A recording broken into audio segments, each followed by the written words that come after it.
Re vaoka malagasy tsy vaky vola ianareo mpiaramonina amina eto Madagasikara ireo vahiny na avy aiza fiheviny na avy aiza fiheviny ireo tapaka sy namana rehetra ianareo malagasy monina ny velany na ny diaspora afaka ora vitsy dia ivalona tanteraka ty taona 524 ity ary andray ny taona vaovao 424 sika aminakavy isaorantsika Andriamanitra fa dia tena nitasy ny viominatsika izy na dia nandalo fotoan-tsarotra raha firenentsika dia mivoaka tamin'ny mpilaminana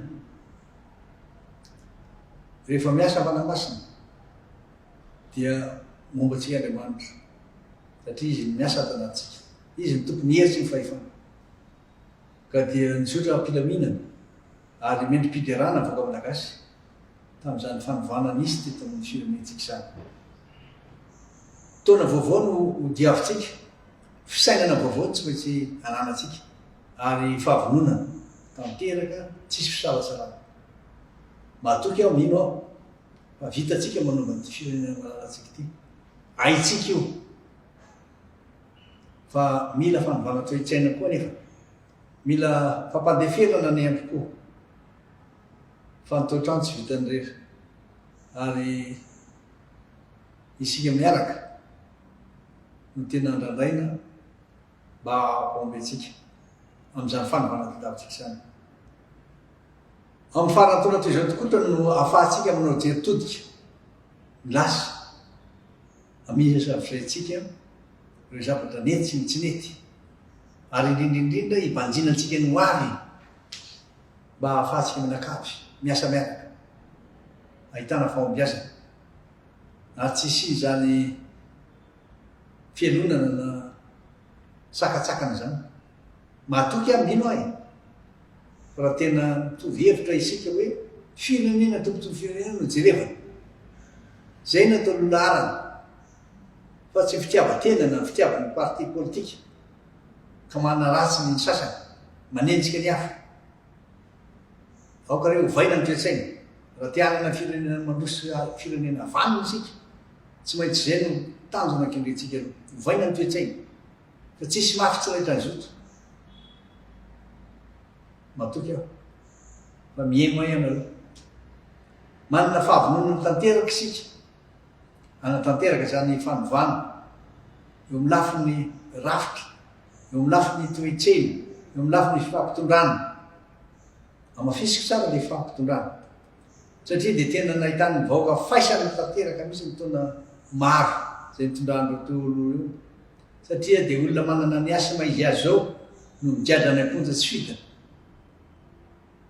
zavatra kely fotsiny dia tena andalàm-baraka ny sasany tsy maintsy atao azy ampisarahana ny fahefana misy satria mafy tamin'izy ireo zany mijadra am'taonany zany amin'ny zavatra tsy mazava hoy aminareo farany taona toy izao no anaovantsika jeritodika no avy ka raha jeritodika no avy tsika dia tsy maintsy mazava tsara zany lalakale aloha mamea ireo soro-dalana mazava mpitondra mba raha mivahoaka mivahoaka manaja ny mpitondra zay ray atao mbolaza aoka jainareo mpitondra anareo nisy ny fanovana ara-drafitra ary mbola mitoy ny fanaovany azy matoky sika ary tsy maintsy matoky sika raha ohatra ka tena mitana ny teniny tokoa zareo ny aminareo hoe maro vaoka miandry manara-masakaiky satria kion-dalana lehibe dia lehibe tika tsy maintsy misafidy tsara zay lalaka izoranytsika mba tsy ho diso hevitra intsony disy fanavana intsony vaoka malagasy maro be dia tokony soritana mazava tsara lalaka izorana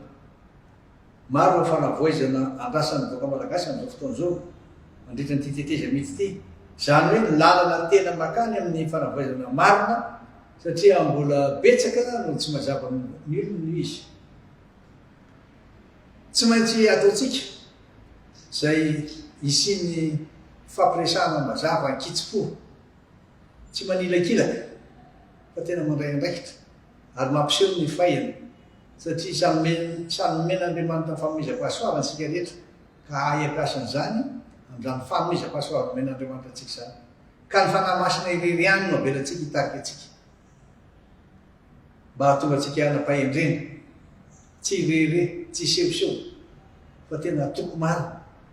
amin'ny zavatra rehetra atao. Ny faharoa dia miandry ny tetiandro mazava mikasika ny fanatanterahana ireo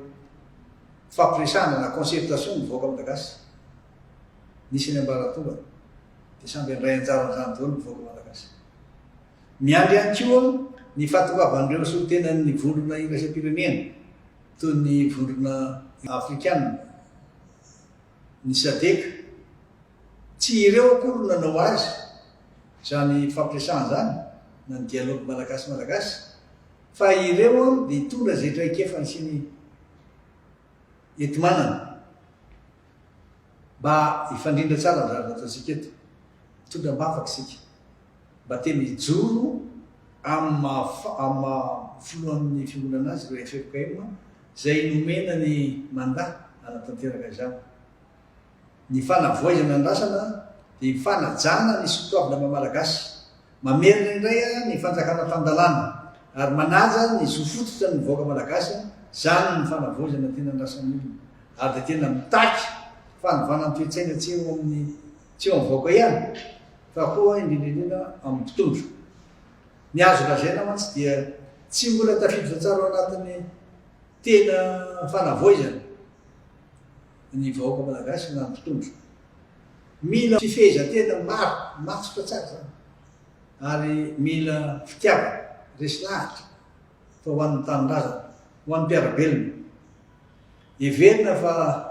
hisy ny toronkevitra momba ny lalam-panorenana vaovao sy ny lalam-pifidianana vaovao rehefa totosa somatsara ny fifanakaloza kevitra na ny fikeonan'om-pirenena. Hitam-pambarana ary dia mirary taona vaovao 2020 soarivo atsika rehetra ny tenako ary manantena koa raha manantena ny sin'ny fanavoazana tanteraka ny fiainany vahoaka malagasy indrindra ireo tena sahirana sy maro anisa misy eto amin'ny firenentsika. Ho taona vaovao hitondra fanavoazana fanantenana famarina toerana eo amin'ny firenena ny ety taona ity. Mirary koa raha mirary ho antsika mianakavy mba samby anao fety samby iren-dozy ary ho samy trafy ny taona mitsingeringerinina indray omba antsika mandrakariva Andriamanitra ary hitahantsika izy hitsodrano ny firenentsika izy ary amery antsika mandrakariva samy ty Andriamanitra.